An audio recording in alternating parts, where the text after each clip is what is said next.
எல்லாருக்கும் வணக்கம். துப்பாக்கி ஏந்தின அந்த கையில் வந்து கேமராவை கையில் எடுத்திருக்கிறாரு. அதுக்கு என்னுடைய வாழ்த்துக்கள். வழக்கமாக அந்த சடங்காக மேடையில் பேசும் பொழுது அவையோருக்கும் பெரியோருக்கும் வந்திருக்கிற அனைவருக்கும் வணக்கம் அப்படின்னு சொல்லணும்.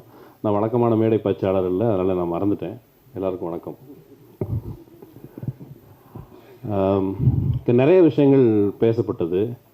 அதில் எனக்கு இந்த பாடலில் ரொம்ப முக்கியமாகப்பட்டது வந்து ஒருத்தர் தன்னுடைய துயரை இன்னும் 4-5 பேருக்கு தெரியப்படுத்தணும் அப்படிங்கிறதுக்காக கலையை ஒரு வடிவமாக எடுத்துக்கொண்டு இதை வந்து வெளிப்படுத்துறதுக்கு அவர் முன் வந்திருக்கிறார். அப்படிங்கிற பொழுது ஐ திங்க் இங்கே நிறைய சிஆர்பிஎஃப் பிஎஸ்எஃப் காரங்க நண்பர்கள் இருப்பாங்க அப்படின்ட்டு. எல்லாருக்குமே தங்களுடைய கதையை இப்போ வந்து சினிமாவில் நம்ம பார்க்குற எல்லாமே ஒருவேளை இந்த கதையில் நான் இருக்கிறேனா அப்படின்னு எல்லாருமே தேடுவாங்க.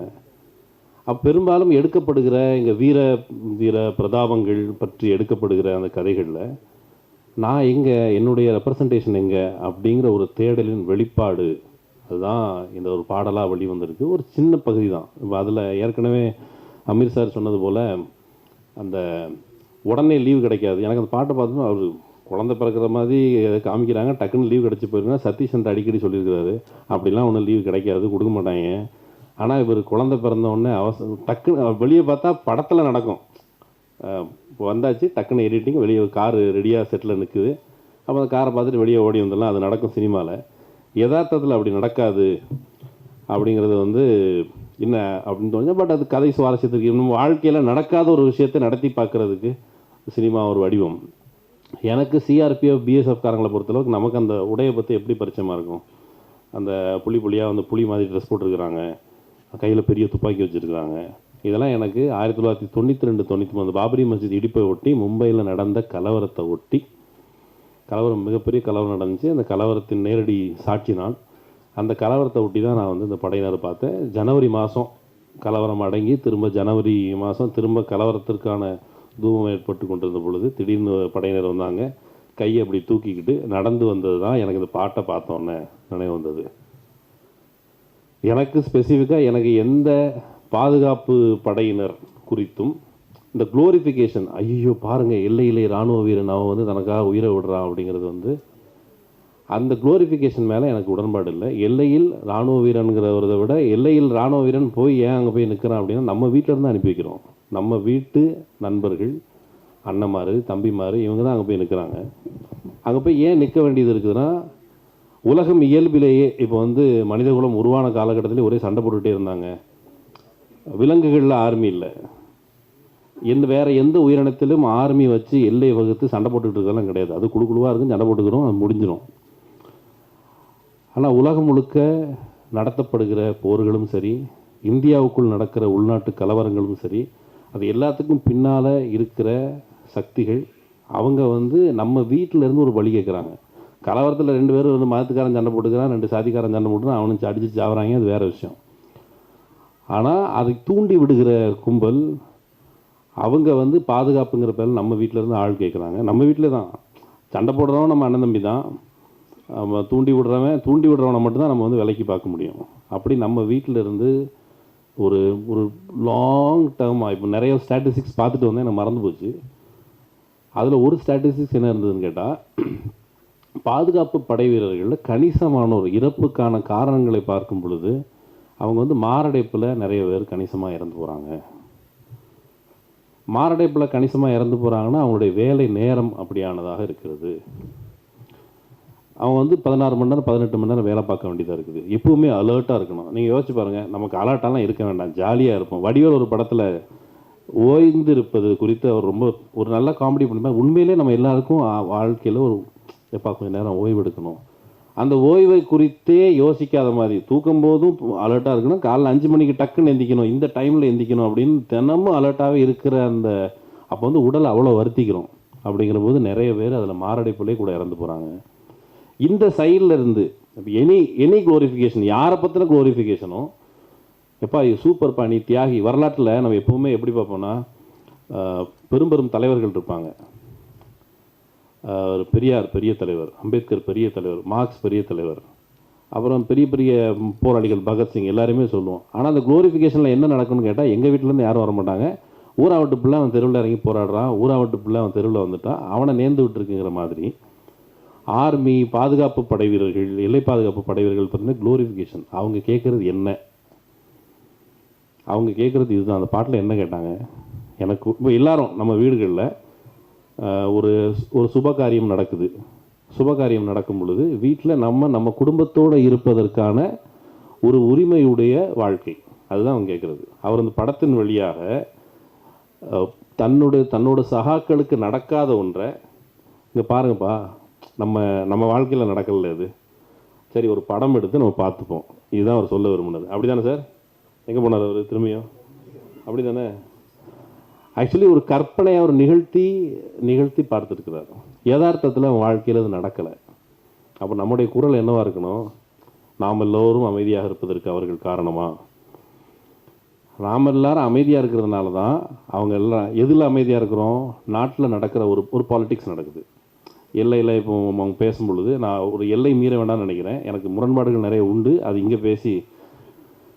இப்போ வந்து மணிப்பூர், இன்னும் சில இடங்கள் பேரை விட்டுரும், இன்னும் சில இடங்களில் இனக்கரவங்கள் நடக்குது. அந்த குறிப்பிட்ட பகுதியில் வந்து எனக்கு வந்து பேசுறதுக்கு ரெஸ்ட்ரிக்ஷன் தான் இல்லை, இது என்ன மேடைன்னு தெரியும். அதனால் நீங்கள் தனியாக மேடை கூப்பிட்டா நான் பேசுகிறேன். இந்தியா முழுக்க பல்வேறு பகுதிகளில் இனக்கலவரங்கள் முழுது. அதுக்கு பின்னால் இருக்கிற அரசியல் காரணங்கள் இருக்குது. அந்த கலவரத்தை தூண்டி விட்டு நம்ம விட்டு பிள்ளைகளை இப்போ வந்து இங்கேருந்து தமிழ்நாட்டிலேருந்து ஒருத்தர் போய்ப்பார், தமிழ்நாட்டிலேருந்து அங்கே வடக்க இருக்க ஏதோ ஒரு பகுதியில் போய் ஒருத்தர் சண்டை போடுற நிப்பாட்டி விடணும். 2 பேர் மத்தியில் வெறி ஊட்டப்பட்டு நிற்பாங்க. அதை மத்தியில் நம்ம வீட்டிலேருந்து ஒரு ஆள் போய் நிற்கணும் அப்படிங்கிறத வந்து அப்போது நாம் ஒரு வேளை எதுக்கே அங்கே சண்டை இழுத்து விடுற அப்படிங்கிற கேள்வி கேட்காமல் இருக்கிற அமைதி இருக்குல்ல, அந்த அமைதிக்கு விலையை தான் நம்ம எல்லை பாதுகாப்பு படையினர்கள் கொடுக்குறாங்க.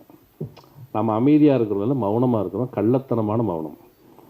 இன்னும் எல்லையில் இன்னொரு பகுதிகளில் இப்போ வந்து போய் பாதுகாப்பு படையினர்கள் அங்கெல்லாம் குதிச்சு விட்றாங்கன்னா சண்டை. ஒரு போலீஸ்காரர்கிட்ட பேசும்போது நான் ஒன்று கேட்டேன்.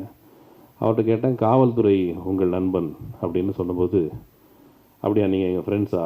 ஒரு சினாரியோ வச்சுப்போம். அம்பானி, நான், சட்டம் இருக்குது, போலீஸ் இருக்குது, நீ யார் பக்கம் இருப்ப அப்படின்னா போலீஸ் இயல்பாக அம்பானி பக்கம் தான் இருந்தாகணும். சட்டத்தில் எழுதப்படலாம், ஆனால் அவன் தான் இருப்பான், நம்ம பக்கம் இருக்க முடியாது. அப்போ இந்தியாவில் நீங்கள் எல்லையில் நீங்கள் காப்பாற்றுறீங்க. ஒரு ஆஃபீஸர், எந்த ஆஃபீஸர்னு ஒருத்தர் ஃபோன் பண்ணி சொன்னார், உள்நாட்டில் எனக்கு இன்னும் 2 நாள் பிரச்சனைங்க, ஒருத்தர் நாட்டை ஆள்றாரு, அவரே பெரிய தொல்லையாக இருக்கிறாரு, அவர்கிட்ட வந்து என்ன காப்பாற்ற முடியுமா? நாட்டில் இவ்வளோ ஊழல்வாதிகள்னு அவர்கிட்ட வந்து காப்பாற்ற முடியும்? யார்கிட்ட காப்பாற்றிட்டு இருக்கீங்க? அப்போது ஒரு போலியான கற்பனையான போர்களை உருவாக்கி போர் என்பது வேறு ஒன்றும் இல்லை, ஒரு ஃபேண்டசி. அது மட்டும் இல்லை, ஒரு மார்க்கெட். வெறுப்பு அதனுடைய விளைபொருள், வெறுப்போட விளைபொருள் தான் போர். உலகம் முழுக்க ஆயுத சந்தை வியாபாரிகள், ஒன்றும் இல்லை, இந்த வேடை பயன்படுத்திக்கிறேன், சப்ஜெக்டிவ் நினைக்கிறாதீங்க. இப்போ வந்து பாலஸ்தீனியன் லேபரேட்டரின்னு ஒரு புத்தகம் உண்டு, வாய்ப்பு இருக்கிறவங்க படிங்க. அந்த புத்தகம் என்னன்னு கேட்டால், பாலஸ்தீனத்தை இஸ்ரேல் எவ்வாறு பயன்படுத்துகிறது, பரிசோதகம் ஆய்வகத்தில் என்ன பண்ணுவாங்க, பரிசோதனை கூடத்தில் இந்த எலமெண்ட்டோட இந்த எலமெண்ட் சேர்ந்தால் என்ன வருது அப்படின்னு தானே பரிசோதனை பண்ணுவாங்க. இந்த பாம்பை போட்டால் எத்தனை பேர் சாகுறான், இந்த கண்காணிப்பு கருவியை வச்சு எத்தனை பேரை மானிட்டர் பண்ணலாம் அப்படிங்கிறதுக்கான பரிசோதனை கூடமாக பாலஸ்தீனம் பயன்படுத்தப்படுது. அவர் பயன்படுத்தப்படுது, எப்பா இந்த குண்டை போட்டேன், இத்தனை பேர் செத்துருக்கான், மார்க்கெட்டில் எவ்வளோ ரேட்டு சொல்கிறேன், இந்த குண்டை இந்த கண்காணிப்பு கருவியை வச்சு இவ்வளோ வேற நான் கண்காணிக்க முடியுது, என்ன சொல்கிற ரேட்டில் அப்படின்னு உலகம் முழுக்க வியாபாரம் செய்வதற்கு அந்த ஆயுத வியாபாரிகள் தான் போரை தூண்டி விடுகிறார்கள். நம் வீட்டு பிள்ளைகளை அவர்கள் காவு கேட்கிறார்கள். அப்போ நாம் இது ஒரு சாம்பிளுக்கு, நீங்கள் பாலஸ்தீனத்தை எங்கே வேணாலும் வச்சுக்கோங்க, காஷ்மீருக்கு கொண்டு போங்க, மணிப்பூருக்கு கொண்டு போங்க, நாகாலாந்துக்கு கொண்டு போங்க, எங்கே வேணாலும் கொண்டு போங்க, இதே சாம்பிள் பொருந்தும். அப்போது போர் நடக்கும் பொழுது நான் மௌனமாக இருந்துவிட்டு இங்கே வந்து கைதறிட்டு சூப்பருங்க, சூப்பராக நீங்கள் கஷ்டப்பட்டுருக்கீங்கன்னு சொல்கிறத அவங்க எதிர்பார்க்கல. எனக்கு ஒரு நண்பர் இது தொடர்பான தகவல்கள், இப்போ வந்து நமக்கு இப்போ உத்தரவாதமான வேலைங்கிறது இந்தியாவில் கிடையாது, முழுக்க தனியார் வேலையாயிடுச்சு. அதில் வந்து போட்டி பொறாமை முழுக்க வந்து சண்டை போட்டுகிட்டே இருக்கிறோம். அதுக்கு இடையில் குறைந்தபட்ச உத்தரவாதமாக நம்ம ஆளுங்க எல்லாருமே மனசில் கை வச்சு சொல்லலாம், சின்ன வயசில் அரசாங்க வேலை அதுக்காகவே இராணுவத்துக்கு வேலைக்கு போவாங்க. ஏன்னா உத்தரவாதமான வேலை இருந்தால் பொண்ணு கிடைக்கும், கல்யாணம் முடிச்சிடலாம் அப்படிங்கிறதுக்காக வேலைக்கு போவாங்க. அங்கே எல்லையிலே இராணுவ வீரர்கள் தேசபக்திலாம் செகண்ட் லேயர் தான் இருக்கும், ஃபஸ்ட் லேயரில் வந்து வேலை வேணும். அந்த வேலையின் பொருட்டு போகிறவங்க அங்கே போனதற்கு பிறகு அவங்க வேலை முடிஞ்சது, விஆர்எஸ் வாங்குறாங்க அல்லது ரிட்டையர்மெண்ட் ஆகிட்டு வரும் பொழுது இந்த நாடு அவர்களை எப்படி வரவேற்கிறது? எல்லையிலே இராணுவ வீரர்கள் அங்கே போராடுறாங்க, ஜெய்ஹிந்த், பாரத் மாதா கி ஜெய், என்ன வேணாலும் சொல்லிட்டு போங்க. வந்தவனை நீ எப்படி வரவேற்கிற? எல்லையில் இந்த நடத்திட்டு வந்தவனை நீ எப்படி வரவேற்கிறேன்னு கேட்டால் அவனை கண்டுகொள்வதில்லை. பெரும்பாலானவர்கள் செக்யூரிட்டியாக வேலை பார்த்துட்டு இருக்கிறாங்க, அவங்க வேலை கிடைக்காம கஷ்டப்படுறாங்க. அப்போ அதை குறித்துலாம் கவலைப்படாமல் அவங்க உங்களுடைய பாரத் மாதா கி ஜெயும் ஜெய்ஹிந்தும் அவங்களுக்கு நயா பைசாவுக்கு பிரயோஜனம் இல்லை. உண்மையிலே இப்போ அதுக்கு பிரயோஜனம் இருக்காதுன்றது, உண்மையிலே நயா பைசாவுக்கு பிரயோஜனம் இல்லை. இப்போ ஏற்கனவே சொன்னவங்க நமக்கு மிலிட்ரியை பற்றி தான் தெரியும் அப்படின்னு நம்ம எல்லோரும் சொல்கிறோம்ல. ஏன் மிலிட்ரியை பற்றி மட்டும் தெரியும்? நமக்கு சினிமாக்கள் நமக்கு தகவலை கடத்துகிற அந்த ஊடகமாக சினிமா தான் இருக்குது. சினிமாவில் இருக்கிற படைப்பாளிகள் அவங்களுக்கு கொஞ்சம் ரிசர்ச் பண்ணால், ஏன்னா இருக்கிற கொஞ்சம் இப்போ யோசிக்கிறதுக்கே பணம் வேணும் ஆக்சுவலி. ஏன்னா ஓய்வு வேணும், ஓய்வு நேரத்தில் தான் யோசிக்க முடியும். அப்போது யோசிக்கிறதுக்கு வாய்ப்பு இருக்கிற அந்த ஊடகத்தை சார்ந்தவர்கள் எங்களை பற்றி ஏன் யோசிங்களேன் அப்படிங்கிறதுக்காக தான் அந்த படம். இதை விட்டு இன்னும் பெட்டரான படங்கள், பெட்டரான கதைகள், அமர காவியத்தை கண்டிப்பாக படைக்கலாம். இதுலேருந்து வர்றவங்க இப்போ சதீஷ் இருக்கிறார், அவர் கதையை நாங்கள் சுருக்கமாக சொல்லிடுறேன். அவர் தன்னுடைய ஊரில் இருக்கிற கிராமத்தில் இருக்கிற எல்லையை கடக்கிறதுக்கு, கிராமத்தில் ஒரு எல்லை இருக்குது, கிராமத்தை பற்றி தெரிஞ்சவங்களுக்கு தெரியும், ஒரு எல்லை இருக்கும். எல்லா ஊர்லேயும் ஒரு தெருவுக்கும் ஒரு எல்லை இருக்கும். அந்த எல்லையை கடக்கிறதுக்காக எல்லைக்கு போனவர் அவர். நான் அவர்கிட்ட அந்த கதையை என்கிட்ட கொடுத்துருங்க, நான் படம் பண்ணும்போது நான் பண்ணிக்கிறேன்னு சொல்லியிருக்கிறேன். வேறு யாரும் கூட அதை ட்ரை பண்ணலாம். அப்படி தொடர்ச்சியாக சின்ன சின்ன காரணங்களுக்காக, சின்ன சின்ன வாய்ப்புகளுக்காக வெளிநாடுகளுக்கு போகிறாங்க. விஆர்எஸ் வாங்கி வந்தவங்கள முன்னாடி தமிழ்நாடு அரசு, இங்கே வந்திருந்தவங்களுக்கு ஒரு பொறுப்பு இருக்குது. தமிழ்நாடு கவர்மெண்ட் முதல்ல சர்வீஸில் சேர்த்துக்கிட்டு இருந்துச்சு. அப்புறம் அவங்கள சர்வீஸில் சேர்க்கலை, இப்போ சேர்க்கலை. அப்போ இந்த எல்லையிலே இராணுவ வீரர்கள் பாரத் மாதா கி ஜெய் வச்சு அவங்க என்ன பண்ணுவாங்க? அது பிரயோஜனம் இல்லை. அவங்களுக்கு உரிய பென்ஷனோ அந்த வசதிகளோ, இப்போவும் கூட முதலமைச்சருடைய காக்கும் கரங்கள் திட்டத்தில் இப்போ 1 கோடி ரூபாய் கடன் 30% மானியத்திலேருந்து அரசாங்கம் அறிவிச்சிருக்குது. அப்படிங்கிறது அது இவங்க கிடைக்கல. அப்போது இங்கே நீங்கள் எங்களுக்காக இவ்வளவு போராடுறீங்க அப்படிங்கிறவங்க அவங்க என்ன கேட்குறாங்கன்னா, எங்களுக்காகவும் ரொம்ப நாளைக்கு முன்னால் எங்களுக்காகவும் பேசுங்களேன்னு ஒரு சீடியை நான் வாங்கி தெருவா எனக்கு போட்டது நினைவு இருக்குது. அந்த ஈழப்பிரச்சனைக்காக எங்களுக்காகவும் பேசுங்களேன்னு ஒரு சீடி வந்தது. இவங்களும் கேட்குறது எங்களுக்காகவும் பேசுங்களேன், அந்த பிரச்சனைகளை கவனம் எடுத்து பேசுங்க. பேசும் பொழுது தேசபக்தியின் பேரால் நம் வீட்டு பிள்ளைகளை காவு கேட்பவர்கள்ட்டையும் இருந்து தடுக்கிறதுக்காக பேசும் பொழுது ஒன்றும் இல்லை. இப்போ ஒரு பேங்க் வாசலில் நிற்கிறவங்களுக்கு எந்த விதமான அச்சுறுத்தலும் இல்லைல்ல. அவங்களாம் பேங்க் வாசலில் நிற்கிறாங்க. பெரும்பாலும் ரேர்லி எவனா திருடம் வருவான். அதே போல் எல்லையில் ஒரு வேளை பாதுகாப்புக்கு சும்மா வெள்ளம் வந்தால் நம்ம அவங்கள தான் கூப்பிடுறோம். ஊருக்குள்ளே ஏதாவது சின்ன பிரச்சனை அவங்கள தான் கூப்பிடுறோம். அப்போ அவர்கள் மீது கரிசனமாக இருக்க வேண்டும் என்ற கோரிக்கையை அவர் அந்த பாடல் மூலம் வச்சிருக்கிறாரு. அந்த கோரிக்கையை நம்ம பரிசீலிக்கணும் அப்படிங்கிறது தான் என்னுடைய வேண்டுகோள். வாய்ப்புக்கு நன்றி.